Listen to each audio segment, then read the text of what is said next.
Good afternoon, ladies and gentlemen. Afternoon. Well, Frank Tanner has played a nice little trick on me and walked off with my written introduction. So you're getting the wung it one. So thank you for coming today. I hope you will turn off all your electronics, or at least silence them so that we don't hear buzzing and chirping and ringing. Thank you. This afternoon, I have the pleasure of introducing Newbury Court resident Mark Hopkins, who is not only going to give a presentation this afternoon, but I'm going to use this opportunity to also promote something else upcoming that he's involved with. You will see when the May calendars come out later this week, that he is going to have a comprehensive photography exhibit here that's going up on May 21st and should be up for 2 months, coming down on July 20th. It will be, it'll cover both the north and the south galleries, so we're pretty excited about that. And there will be an opening reception on May 23rd, but that's all going to be in the calendar. So if you like what you see here today, you will see a lot more on the walls for 2 months coming up. Anyway, so today he is going to be talking about one of his many Earthwatch adventures. This one took him to the savannas of South Africa. And that's about all I remember from the introduction that I wrote down. So I'm going to hand it off to Mark, and I hope you'll give him a nice welcome.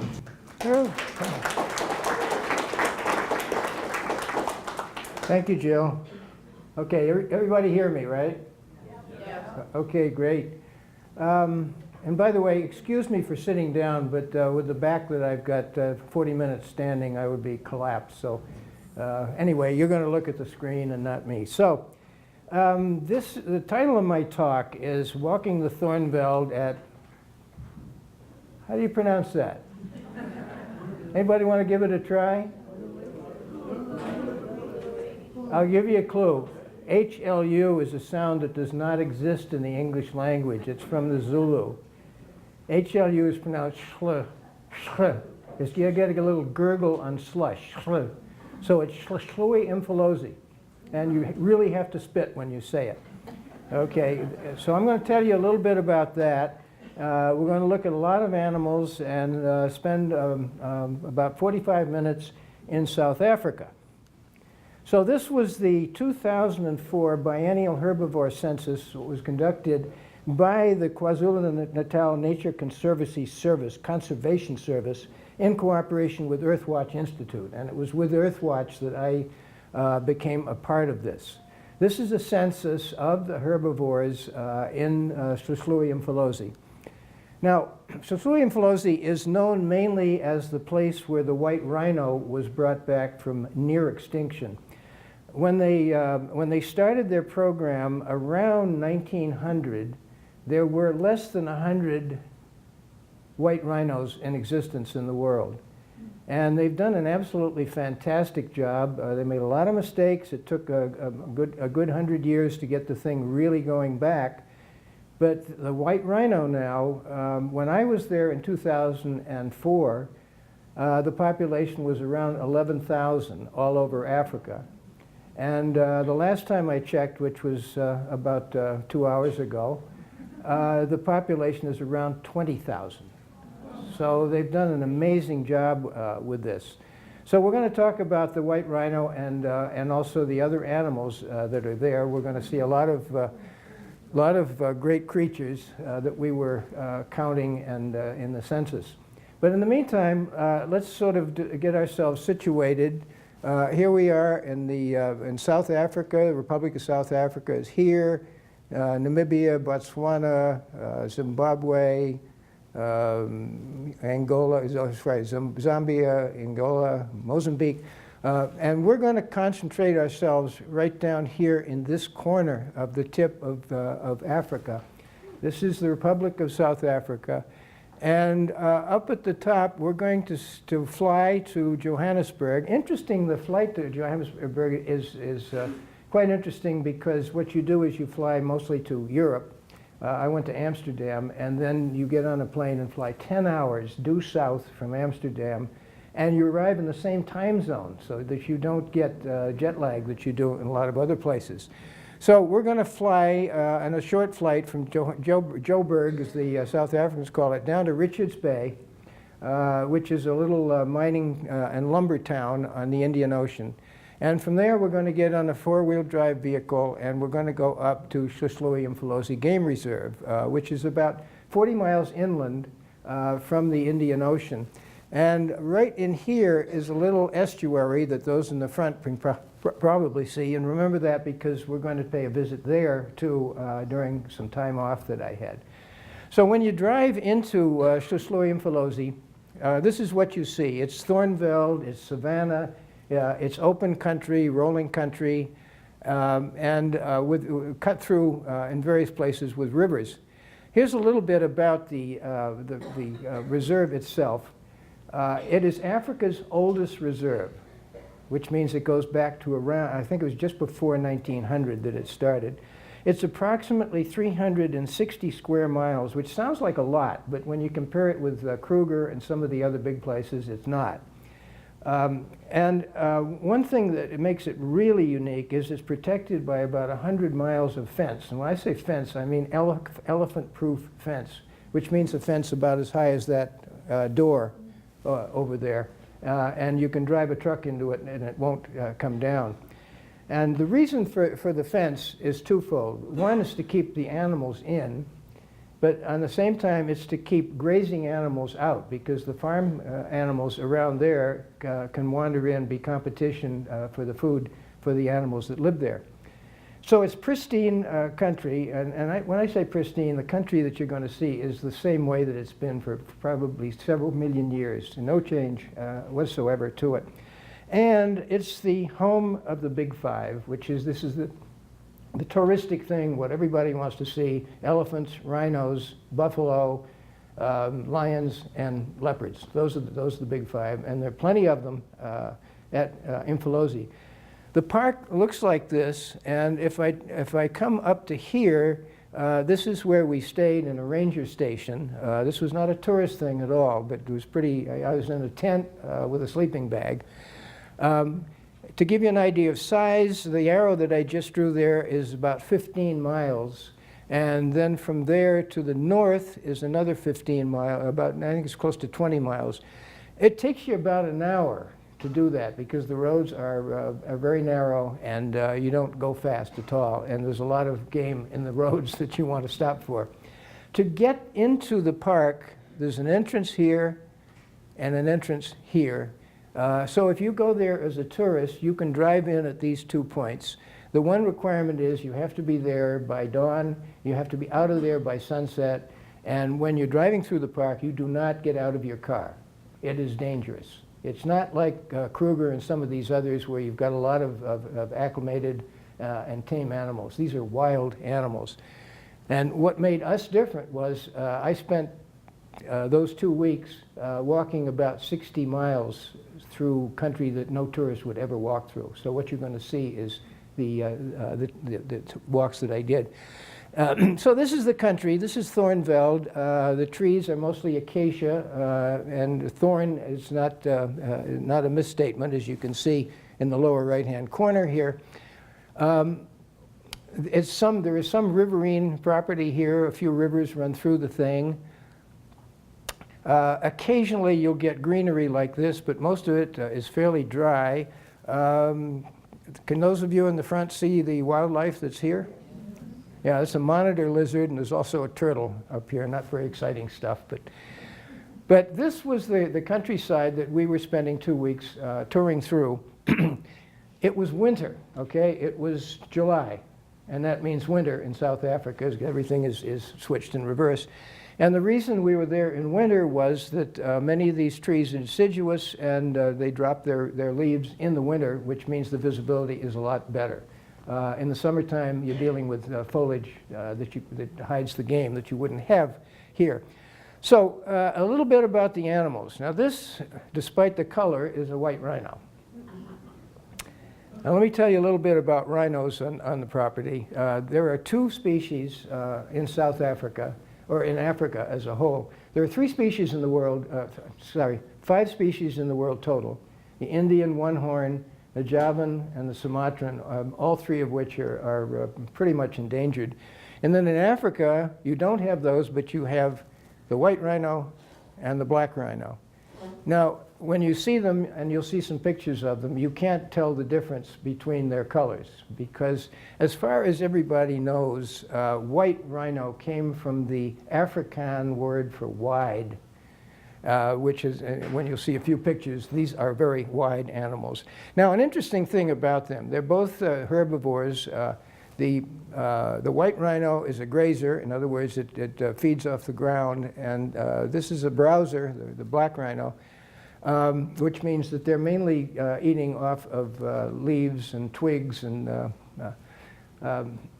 well, I can tell you this. I was walking in with one of the guides, and we came across an area, and it looked like there'd been a wood chipper there. You know, the wood chipper that grinds up down trees.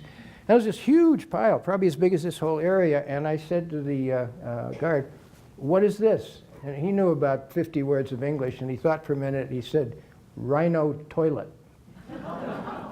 And this is what they do. I mean, they digest stuff that no other animal, I think, could get through their gullet. So this is the white rhino.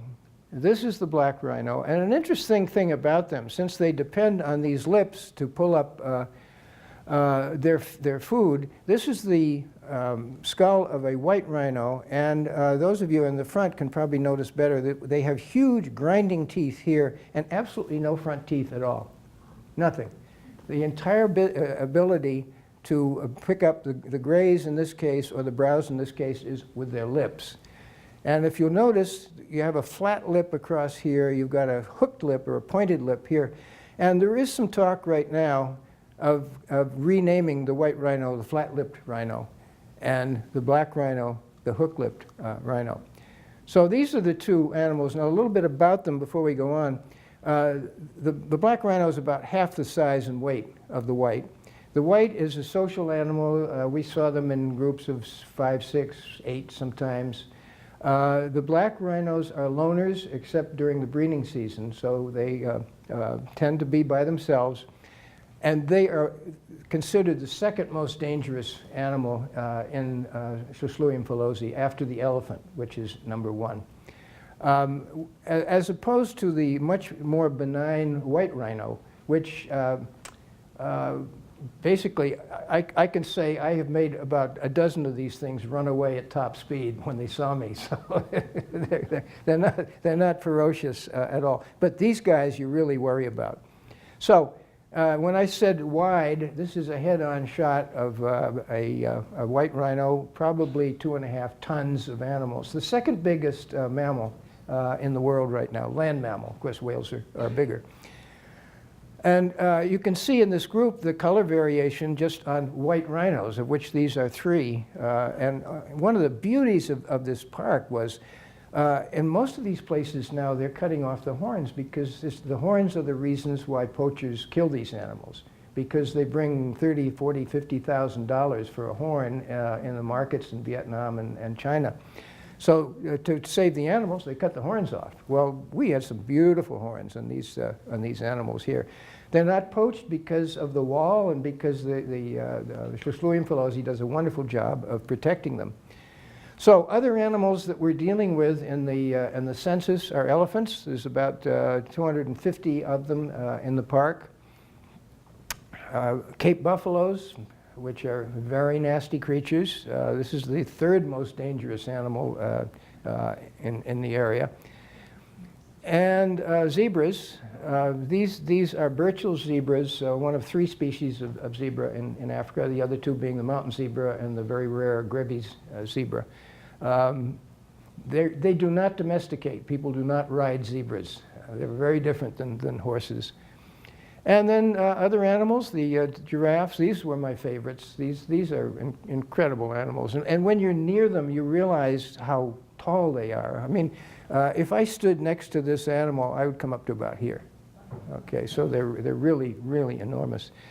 Other animals, the warthogs with their tusks here, pretty much put their tail in the air and run when you saw them. You didn't worry about them too much.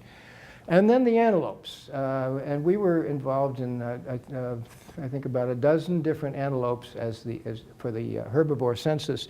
This is an impala. And the Zulus will tell you that you can identify them by the McDonald's M on their rear end here. You can see that. This is probably the most common antelope that you'll see. Now the rest of them, I didn't get pictures of them because just like the white-tailed deer around here, you see them, they're gone.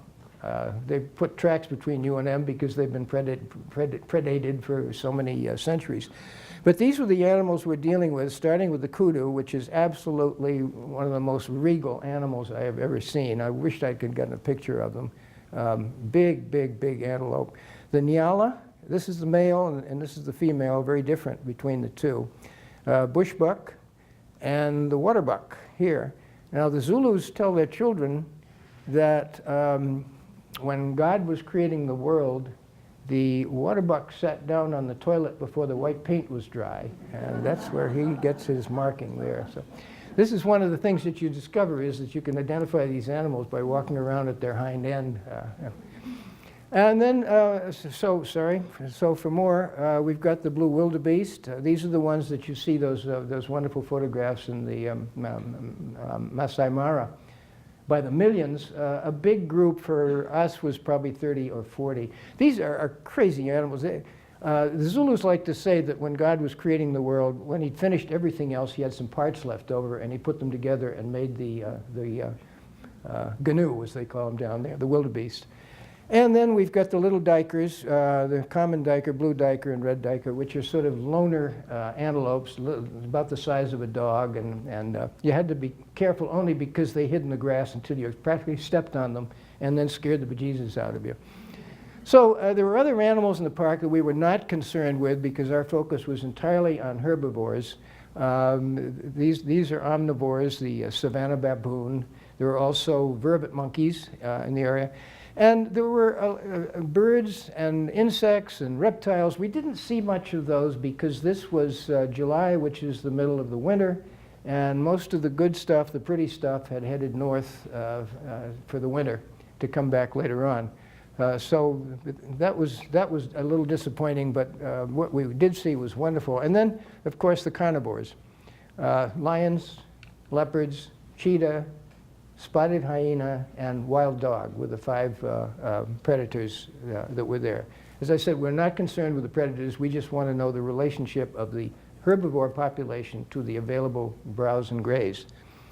So here are the animals that we're looking at, and the next question is, why count them? Why were we there? What were we trying to do? So, for one reason, to identify and remedy overabundance. If there's too many, they're not going to breed well, and they're going to starve because there's not enough food to feed them. And identify and remedy unnatural species declines, which would just be the opposite. Some disease comes through, a fungus, and we've got too slow a population, and that has to be brought up. So the goal for us in doing this survey was to preserve a balanced ecology. So how do you remedy if there are problems? Well, too many. The large ones go to auction and small ones go to bushmeat. Now, large ones, I'm talking about rhinos, buffalo, elephants. There's always a demand for these animals, not for people like us, but for zoos and game preserves. So if you've got too many rhinos, you put them in auction, and the zoos are bidding for them, and the reserves and so forth. And then, of course, bushmeat just means slaughter them for the market. And by the way, I had Nyala steak, and it's quite good. Too few, import them from other reserves. These animals are being traded back and forth all over the game preserves in Africa and zoos around the world all the time. So it's quite a business. So we're going to do a survey. So here's the typical countryside. We get out of our truck, we're going to walk 5 miles, and we're going to count animals. So how do you do it? Well, one thing you can probably do is get in an airplane. You don't want to do that because you're going to scare the animals. And besides, there could be 50 Cape buffaloes in this stand of woods. There could be a dozen zebra down here under the trees. You wouldn't see them. You could line up everybody in 14 towns and give them sticks and pans and have them beat the pans and drive through and drive all the animals up to Madagascar. That doesn't work either.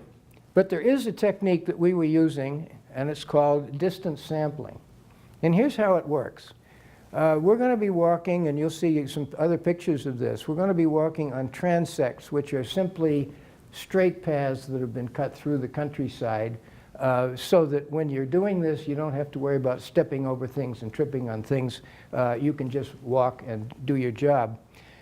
So volunteers in this particular survey, which is, by the way, done every 2 years, walked 26 transects over 8 weeks. So we were 2 weeks, and then there were 3 other teams that came after us to do the same thing. The average length of the transect is 4.9 miles, so you were walking anywhere from 3 to 7 miles a day. So you had to really be in shape for this. And all herbivores within 500 meters were recorded. Now that means 500 meters on either side.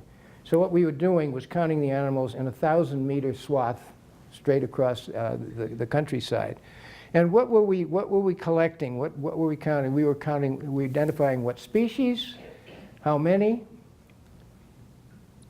what distance were they, how far away were they from me for the sighting, in what direction, and what was the GPS position. And this was recorded for every single sighting that we did. In other words, the computer, which has a very sophisticated algorithm, wants to know not only how many you saw, but exactly where they were. And so out of these data, the population of the reserve is concluded by computer analysis. It's a complicated thing, and one of the things that a lot of people have asked me on this is, well, aren't you just counting the same animals again and again? Yeah, that's what you're doing. And the computer can take your inputs day after day after day and put together a relatively accurate count of what the population actually is. The program was originally developed to count whales and dolphins. It's now used with birds. It's used with obviously with mammals here. So here's the typical transect that you just saw, cut through the grass so that you can walk and look. Each one of us were assigned one of the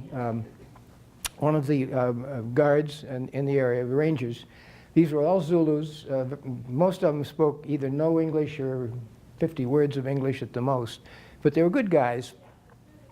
What made me a little nervous was that they were armed with 7.62 military rifles, which would hardly bother an elephant. So this is a military rifle to kill people, not elephants. But this is all they got, and the budgets are low down there. So here is a typical scene of the park, and you can see right here a transect that's been cut through the grass, okay, and that would continue down through.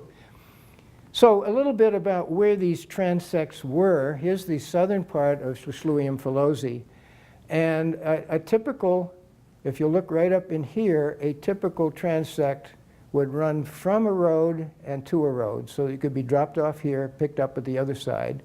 You notice that it went from right to left. That's because this is east and the sun rises in the east. You didn't want to have the rising sun in your face when you were doing a survey. So we had the sun at our back. And these are all the other transects that each one of us was assigned to every day. This was my favorite here. You can just see a river down through here because at the end of the thing you got to take your boots off and walk through the river, which is about ankle deep. I'll show you a picture of that later on. So these were the ones that each of us were assigned to every day. There was also an equal number for another team on the north part. And then this was all natural wilderness, which was kept that way with the rivers cutting through it. So this was me on a typical day. All the gear that we needed. I had a rangefinder, because telling you how far away the animals were, a compass for direction, a GPS, so that you knew where you were, and then I had a clipboard. I'll show you that later. camera here, a couple of candy bars up here, water in that pocket, and that's all you needed for the day. We usually got to the transects at sunup, and we're done by probably 11 o'clock in the morning. Notice the wire back here? That was a wire which was charged by the generator with 8,000 volts every night because our tents were right next to where I'm standing. And that's to keep the elephants out of your tent. The thing that made me a little apprehensive is that a hyena or a leopard could easily come underneath. So if you got up in the night for the things that you got up in the night for, you were very, very careful to look around with your flashlight. Okay, this is a typical transect data collection form. We carried these with us every day. This is how we collected the data. This is the transect that we did, the date, me, what my rangefinder was. The time, 6:16, was when we started. Some codes that we use for cloud cover, rain, wing strength. The computer wanted to know everything. Where was the wind? And then we just put down okay, if I saw a white rhino sighting, this would indicate I had 2 white rhinos in sight. Was it accurate? Yes. Sometimes you weren't quite sure, and the computer wanted to know that. And then you'd put down how far away he was in meters, what the sight bearing was on the compass, and transit bearing what was the compass bearing of the transect that we were on. And on and on and on, this data went down. And the best day I had 28 entries on one of those forms. So we saw a lot of animals. And then we came back, and all that data had to be plugged into the computer, which was a team effort here, I keep hitting the wrong button here. Okay, now, one of the things that was on there that I didn't mention on the form was burn, yes or no. That's because this is a burn ecology. In the old days, burn was caused by lightning. Today, it's controlled by the rangers. The reason being that a lot of the foliage in this area germinates by fire. So they need the fire. And when I saw this the first time, I thought, oh my God, you know, that's going to wipe that area out for a while. Well, no. Here's an area that's 1 week after the burn, and the grass comes up. All this foliage comes back very, very quickly. It doesn't kill anything. It just cleans it up for the next growth. These are warthogs feeding. So we had a briefing the first day there, and this was kind of interesting. I took this picture. I think we had a bathroom break, but in a rather beautiful setting. And it was sort of what you got to do and why you're doing it and what do you have to be aware of. This was Sue Van Rensburg, who was the leader of the thing, worked for the South African government. And actually, she's a botanist, so her expertise was the botany of the area, which would be the other side of what we were doing. You know how many animals, but you've also got to know what the browse and graze is to know what the balance has to be. Now, one of the things that she was describing here is what to do when you're charged by an animal. And the answer to that is if you're going to be charged, it's going to be either a black rhino or a Cape buffalo. And what you do is you climb a tree. If there's no trees, which is most of the case, you lie down and you get as flat as you possibly can, because the Cape buffalo has a horn configuration that they can't reach down underneath and scoop you. And of course, smart guy here said, well, what about the black rhino? And she said, well, you're on your own. So we had that to contend with, and I'll give you a little bit later, I'll tell you a kind of an interesting story about the black rhino's experience. So every day we were on the transect by sunup. I took this picture just as the sun was coming up through the clouds. And always you're probably 10 to 20 feet behind the ranger these guys were really good. They've lived their whole life on the reserve. They know the animals, they know what to expect. Invariably, and I would add, if it hadn't been for them, we couldn't have done what we did. We would be walking along and he would stop and he'd say, impala. And I'd say, how many? He'd say, 14. And I would look and I'd see one horn sticking up behind a bush. And, you know, in the beginning, I thought, it's making it up. And then what we varied to do is we'd go and flush them so we could count 12, 13, 14, that was it. I mean, he just knew it. They all knew it. They were all really good. I had one, another, and not this fellow, but another one, ranger, stopped, and we were looking down where you could see several hundred meters, and he said, "Mkombe, Mkombe." We had to learn the Zulu words for the animals because of the language thing. Mkombe, which is white rhino. And I said, "How many?" Or held up a finger. He says, "2." I had binoculars. I could barely see a dot. I put the binoculars on it, and lo and behold, next to the white rhino was a white rhino pup, a tiny little thing. How he saw it, I have no idea. But these guys were so good. So anyway, this is a typical sighting that we'd see. It wasn't like walking around a zoo at all. The animals were not interested in you and usually interested in putting space between you and them. So this would be a typical Burchell zebra sighting. This would be a typical impala sighting here, where you got to get up here and position yourself to figure out how many the group was. I saw probably the biggest herd of impala was 40. And this is typically what we had to go through here. So it wasn't always easy walking. These are wildebeest with the crazy horns that you can see here. They snort. They're kind of funny animals. You sort of didn't take them too seriously. The Zulus call them Nkonkone, which is kind of a comical name in itself. So this was a typical sighting as we were walking. And let me add here that I am not a brave person. This is a telephoto lens, and just about everything you're going to see is a telephoto lens. I was probably the length of this room from these animals when I took the picture. Here you can see a white rhino, and here you can see 4 zebra in the background. And this is typical of the open savanna that you'd see. These are, anybody remember this? Okay, water buck. Now, notice these animals are not placidly standing here. They are tensed. Can you see that tension in the animal? And this is typical of what you'd see. You'd come on them, they'd check you over for 4 or 5 seconds, and that was it, and they're gone. So you had to be really quick with this. Sometimes we'd get 2 species at once. These are warthogs, and then we got the zebra up here. You'd stop. You'd have to do 2 measurements for that.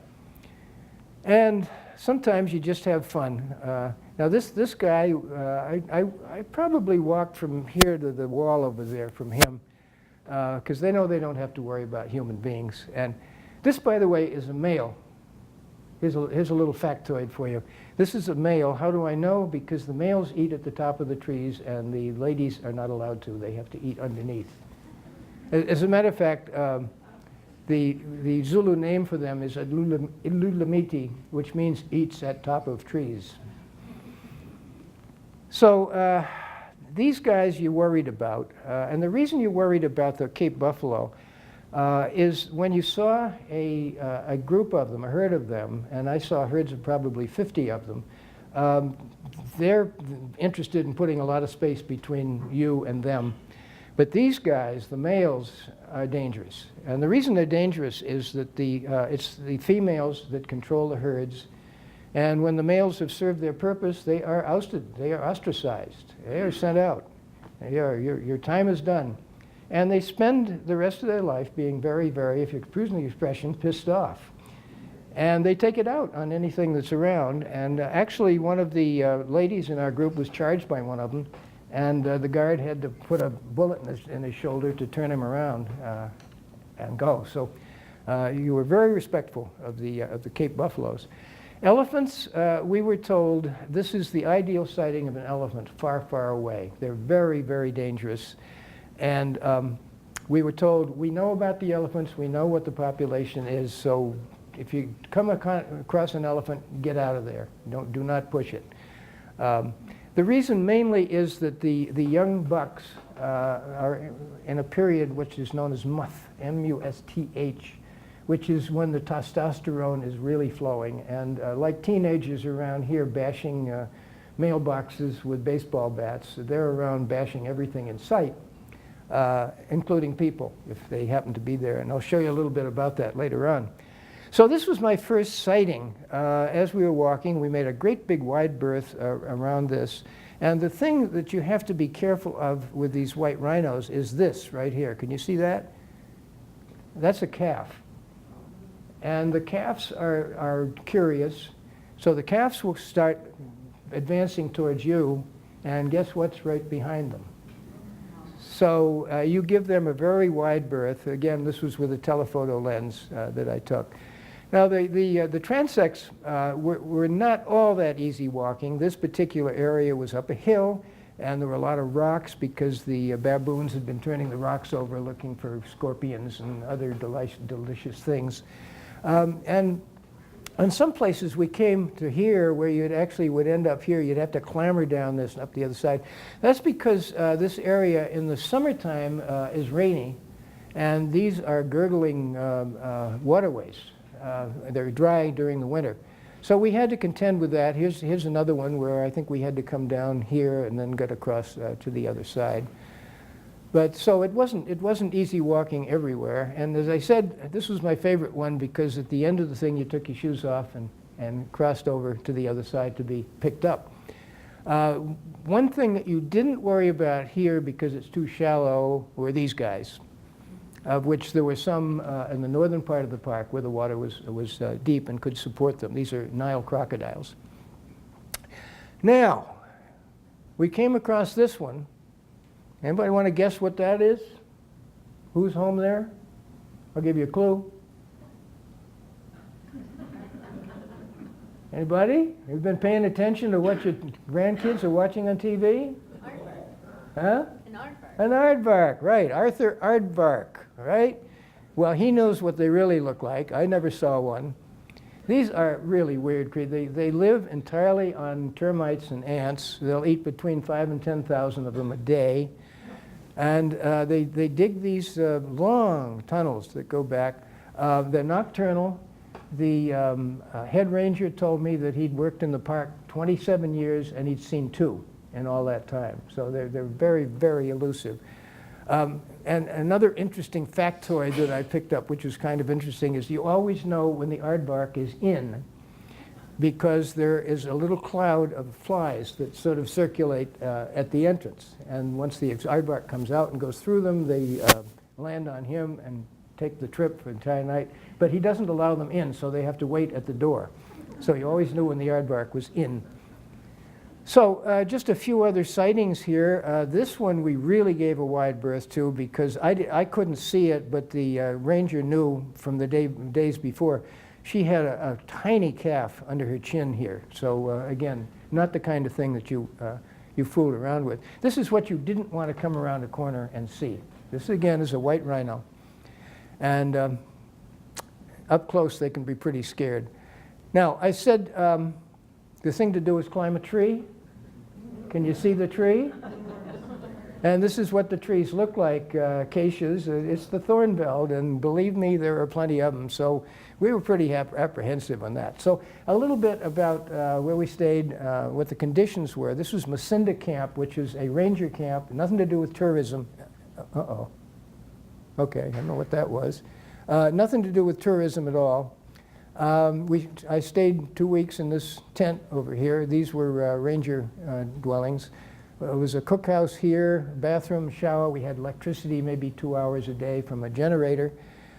Food was pretty good, but it was really Spartan. I mean, we were there to work, and that's what we did. And this was the head ranger and his niece. They're all Zulus in the area. His name was Abednego Umkwanazi, and smart guy asked him, did he have a brother named Shadrach? And he did have a brother named Shadrach. There's a lot of sort of mix of animist and Christian religion among the Zulu. And this was the group that we had in the south. This particular gal right here, whose name was Tina, was my favorite of all of them. Tina was working in the kitchen, and while we were there, a Zulu chap whom she had never seen before knocked on the door and said he was willing to trade 6 cows for her hand in marriage, which is how things are done there. And she said she didn't think that was a very good idea right now because she wanted to go to school. 2 days later, he was back and upped the ante to 8 cows. And she said, look, I want to get a college degree. She said, after I do that, maybe you come back and we'll talk then. So she was a peach and great sense of humor. And when I left, I gave her a big hug. I said, don't you settle for any less than 100 cows. So when there was time to spare, which was usually late afternoon, and there was a truck available, we would take game walks, which meant riding around just to look at animals, which the staff loved to do, and we did too. So typical sighting, these are impala just alongside the road. You never knew what you were going to come around the curb and see. These are savanna baboons. Can you see the great big one up here? These can be pretty nasty creatures. These are mostly teenagers, which were really having fun, you know, bending down branches and fighting with each other and having a good time. Abednego told me he saw a battle one time between one of the big male baboons and a leopard. And I said, who won? He said, no winners. So they can be pretty wicked creatures. Here's the big female, and she was stopping to eat a little snack under a rock.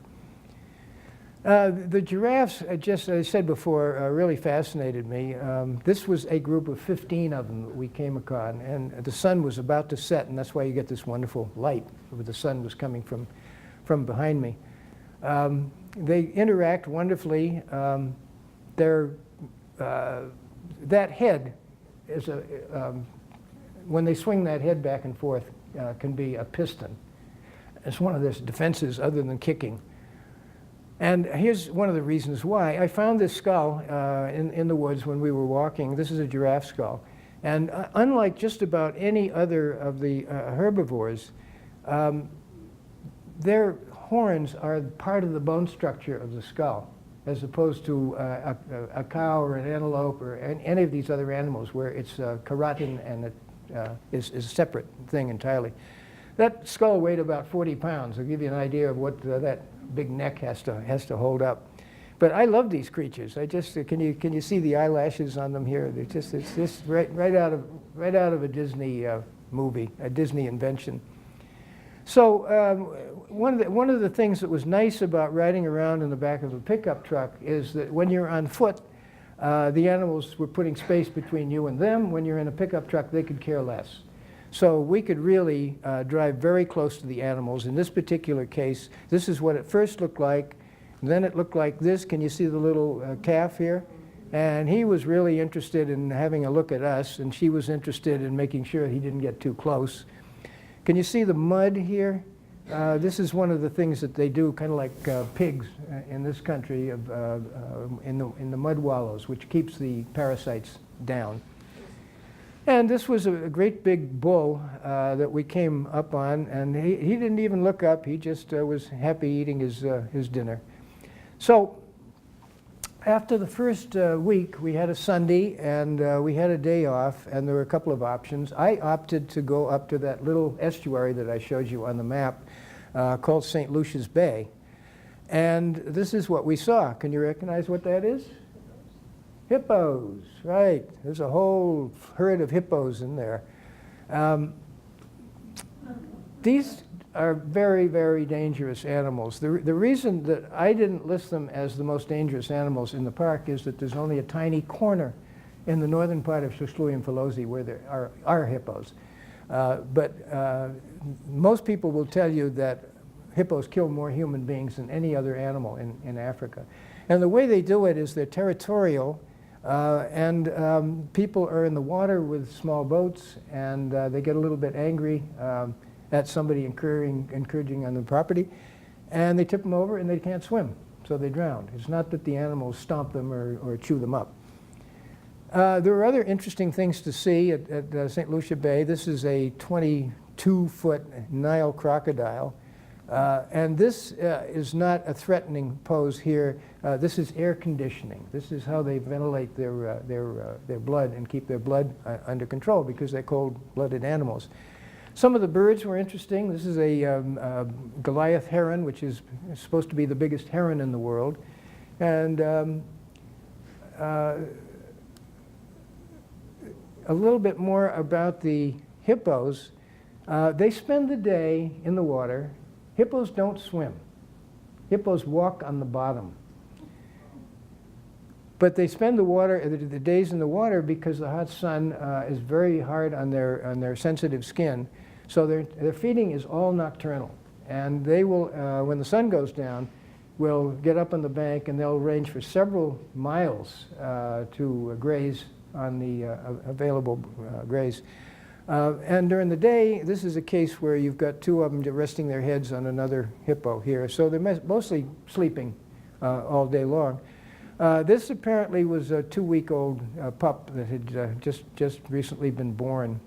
So I just throw this in as a memory. Just remember those eyes if you're ever in Africa, because these are mean, nasty animals, and they are as mean as they look. So that was an interesting sort of sideline to play tourist for a day. And then we went back to work, and we're out on the transect on a Monday morning with the sun just rising in the distance. Now, this was an interesting surprise. There were 3 of us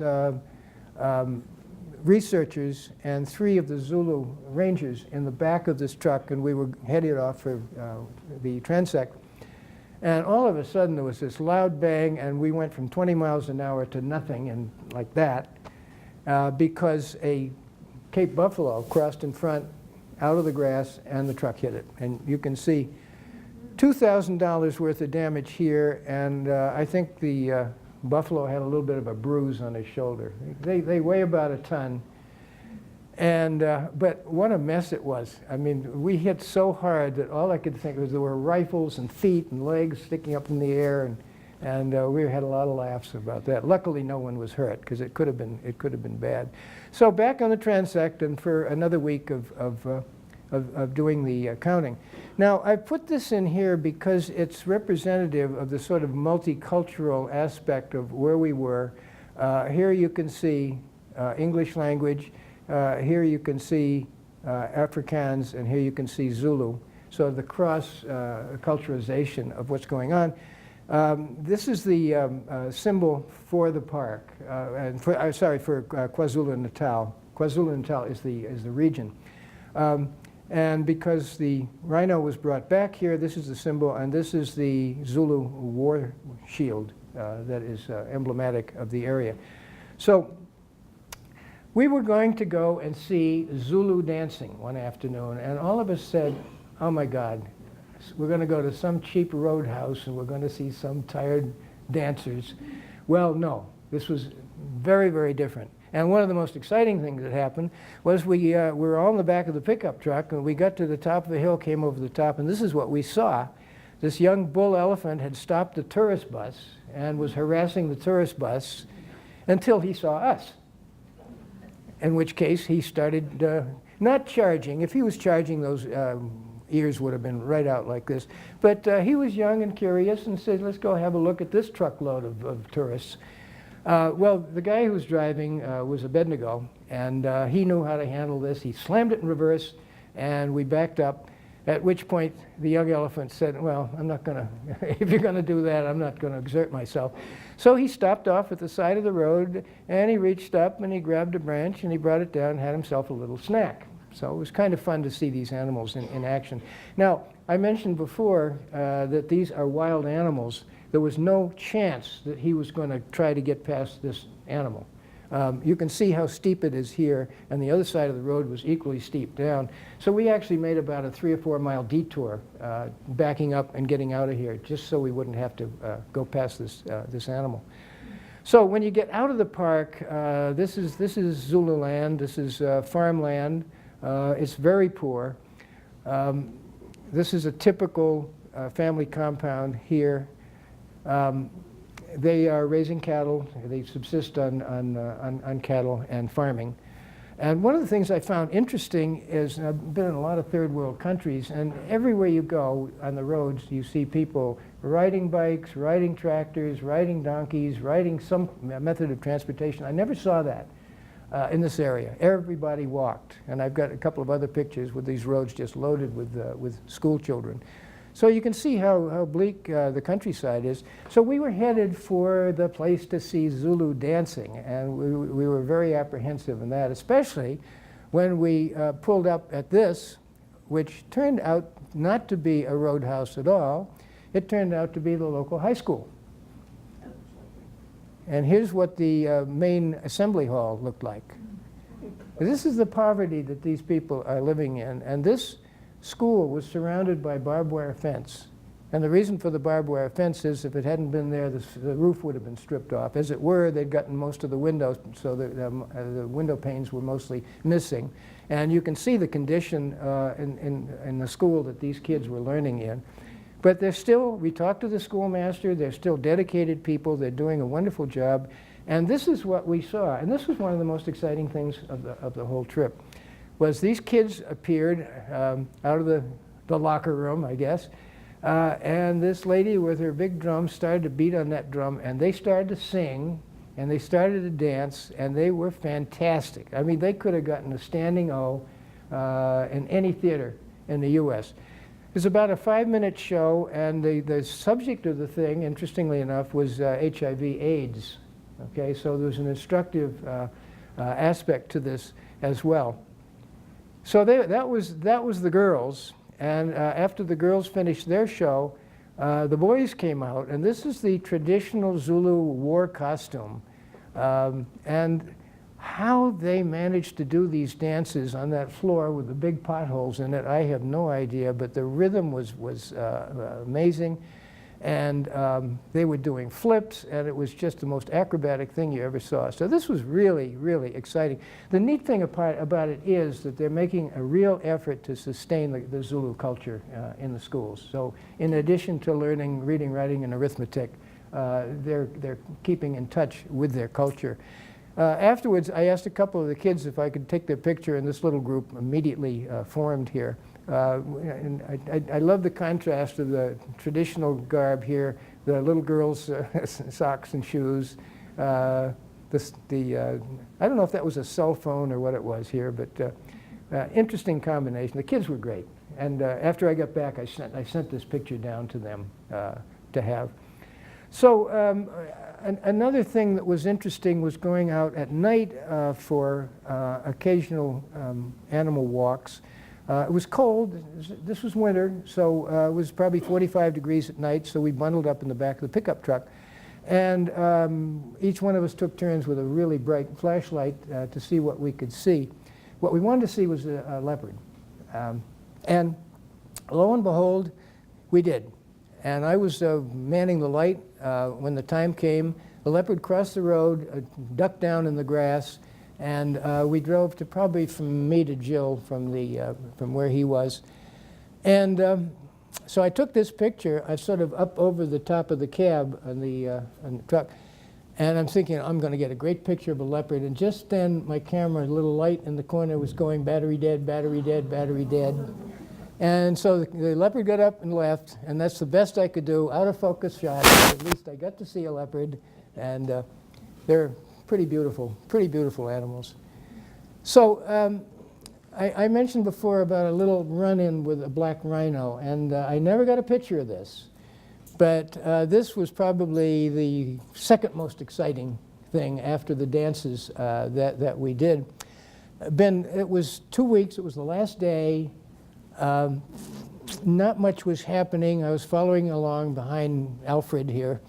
And the transect went through these 2 bushes and kept going. We hadn't seen much. It wasn't very interesting. And the one thing I was lamenting was I had never seen a black rhino the whole trip. Well, I couldn't, I had to reproduce this because I had no camera to record it. But he got in front of me, and I was the same distance from him. He got to the other side of these 2 bushes, and all hell broke loose. And there was this thrashing, and he started shouting in Zulu, and I had a feeling it meant climb a tree, but I wasn't sure. And I looked around, and no trees. And then he was backing up and chucking shells out of his rifle. I mean, and it turned out that there was a black rhino on the other side of this bush. I went back afterwards with him, and we recreated this so I could get a picture. The black rhino had been nibbling on the other side of this bush. So the two of them were probably 4 or 5 feet apart when they eyeballed each other. And so he was backing up, and I'm looking around.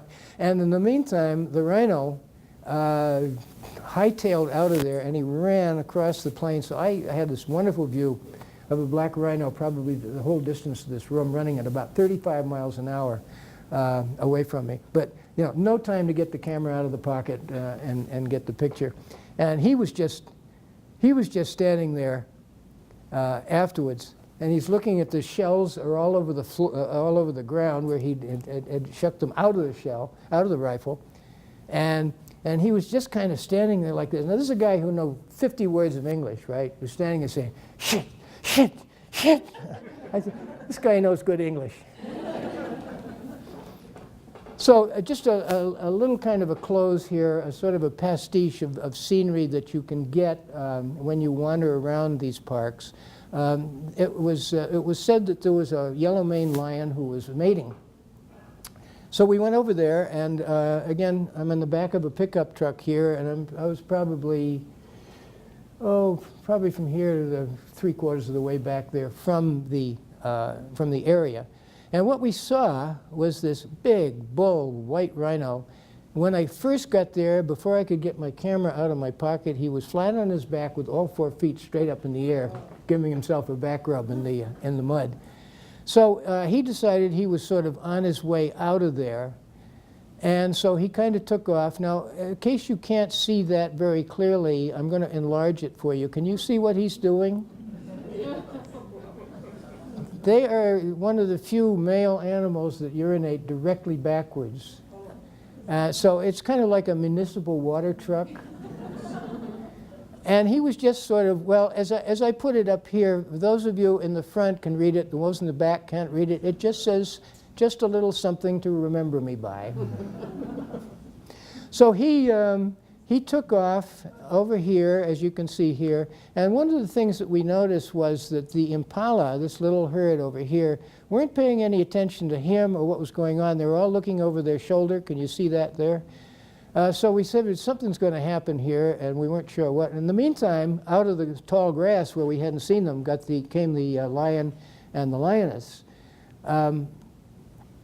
And so you can see them here, and they were staring off in the distance, and they were kind of looking at the impala, but they don't hunt during the day, so you know, we knew that wasn't what it was. But in the meantime, the impala were really getting fidgety, and all of a sudden they ran up here to the top of a hill and looked back. And here you can see the bull. This would be a harem. This would be all females and the bull. And they do allow immature males to be with them. So that the mature males that do not have harems are what's known as bachelor herds. And you see them wandering around looking miserable. So that's what we saw. That's what was causing all the problem, was this other lioness who came out of the grass, and she had spooked the impala. And so she came over and said hello. The guide that we were with said they're probably sisters. And so they sort of sat down and relaxed, and then the lady decided it was time for a little action here, so she came over and did what lions do to get the action that they want. And the breeding is so quick that by the time I got my camera up, he was done, okay? You can see her tail affectionately wrapped around his leg here. She will have an estrus of 4 to 5 days, and they will breed somewhere between 100 and 200 times during that. I mean, these guys are exhausted at the end of an estrus for their wives. And even then, conception is only about 50% of the time. So they really have a lot of work to do. So that was the typical thing that you could see here, which was kind of exciting. So with that, folks, I will say that's my talk.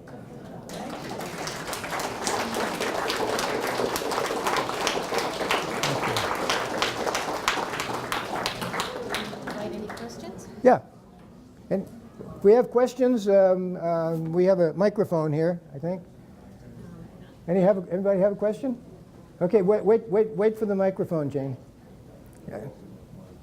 Jane's back there. Can you? Oh, I see. Yes.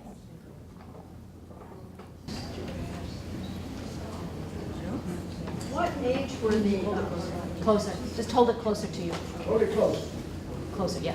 what age were the students? They looked quite old. I would say they were high school, junior, senior age, 16 to 18. Yeah, yeah. They live inside the park then? No, they would be in the local villages. No people in the park? There are no people in the park. No, that is correct. Yeah, yeah.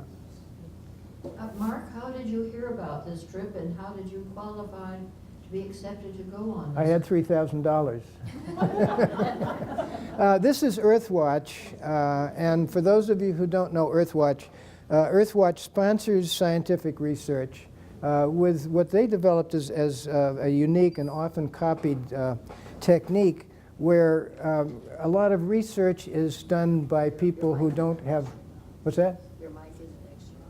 That better? Yeah. Okay. A lot of research does not require a PhD. It requires being able to go 1, 2, 3, 4, 5 and write 5 down on a piece of paper.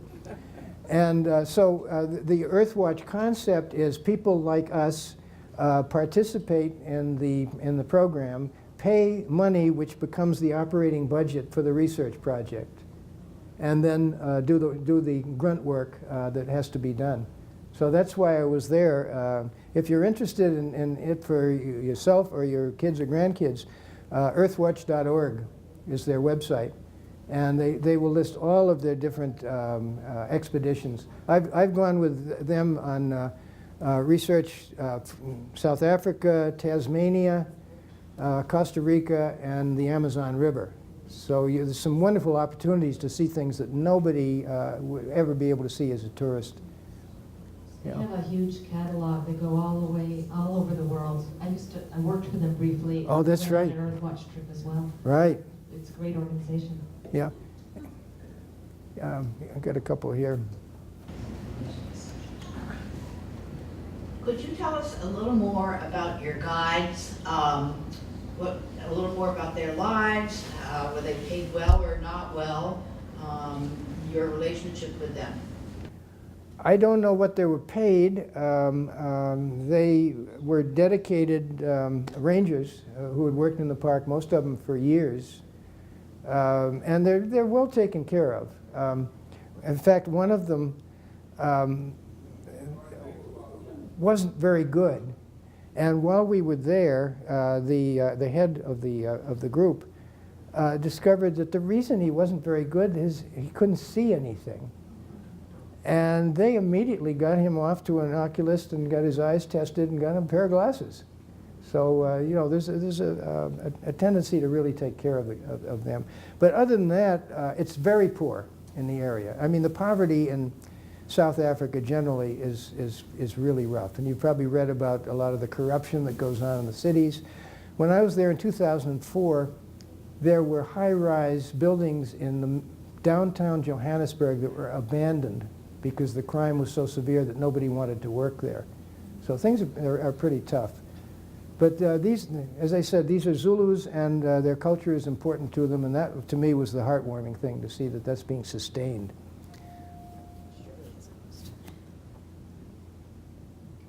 At the beginning of your talk, you made this sound like a highly managed park.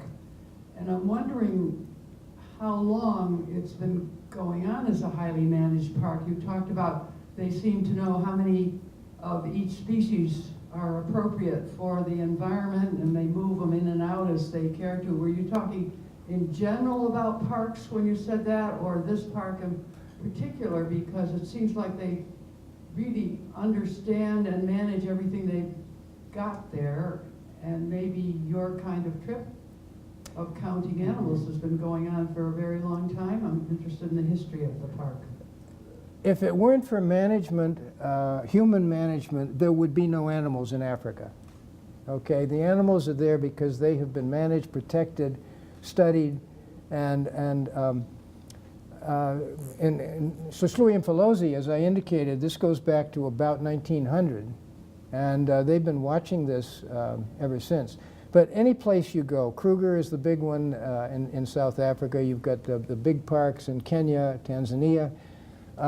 They are all very carefully managed by fastidious scientists who are really careful to do what needs to be done. Yeah. Yeah.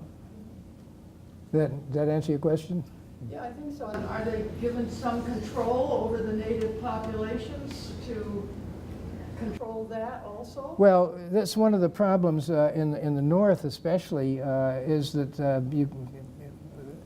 Sosluy has an elephant-proof fence, 100 miles of elephant-proof fence. That keeps people out because, to most extent. In the north, no, there's a lot of problems. Poaching is huge. I was just reading this week that in 1973, I think it was, there were about 30,000 black rhinos. There's now 2,500 black rhinos in Africa. And that's because of poaching, because of this ridiculous business that people in the Far East like to show off their wealth with a dagger handle that's made out of rhino horn, or they want to take rhino horn pills because it makes them increases their sexual prowess. Well, rhino horn is keratin, which is the same thing as your fingernails. So if you want sexual prowess, chew your fingernails. I mean, that's the senselessness of this whole thing. But it's a huge market. As I said in the talk, a rhino horn can go for $25,000, $30,000, $35,000 in China, Vietnam, Singapore, and places like that. So we're fighting money, but they're working on it. Yeah. Anyway, I don't want to talk too long here. Yes, Marion? I'd like to know a little bit more about the schools, if you know much about them. I mean, what language were they teaching? Zulu? Okay. Any other language? They were teaching Zulu. We met the principal and one of the teachers. He spoke English. They spoke some English. There's much English in South Africa because of the British and the Dutch there. But they're teaching basically the basics. But you know, as he said, I don't have any money. You look at my school. So it's really sad and it's really poor, and the government doesn't have the money to do what needs to be done. But they're doing the best they can. Yeah. Because we were in South Africa, of course, as tourists. We're in Kruger, and of course, lots of English that people knew. And so those people have to be educated somewhere. And so how do the local Zulus manage to get, as you saw the one girl who was going to get a college education, how does she manage? Pure guts. You just got to have the drive. You got to be able to handle all the problems that you run across. There's opportunity for those that really are survivors, and the rest have a hard time. Yeah. Well, if there's no more questions, thank you, folks.